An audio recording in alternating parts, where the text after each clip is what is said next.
Radegaon police ठाणेदार म्हेत्रे यांचा भामटा driver Suraj Gawande बनला रेतीसट्टा दारू वसुली किंग। प्रति महिना 10 ते 12 लाखांची करतो वसुली। लाचखोर ड्रायव्हर सूरज गावंडे याला ठाणेदार म्हेत्रेने दिले वसुलीचे आदेश।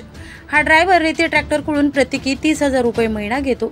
राडेगाव पोलीस स्टेशन हद्दीमध्ये 30 ते 35 ट्रॅक्टर रामतीर्थ, जगजाई, बोरी, धर्मापूर, हिरापूर घाटात चालतो। एवढंच नाही तर दारूचा होलसेल धंदा या ड्रायव्हरची वर्धा जिल्ह्यामध्ये पार्टनरशिप सुरू आहे।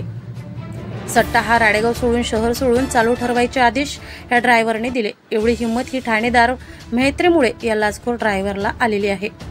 हा भामटा ड्रायव्हरमुळे शहरातील गावांमध्ये सट्टा जुगार दारू प्रमाणात वाढ झालेली आहे। कुठेही पोलीस प्रशासनाची भीती राहिलेली नाही।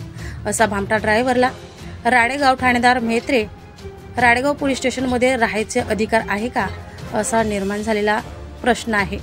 यावर यवतमाळ पोलीस अधीक्षक कुमार चिंता यावर लक्ष देणार का, अशी मागणी राडेगाव नागरिक करतायत। राडेगाव तालुका प्रतिनिधी तुषार खोनकर।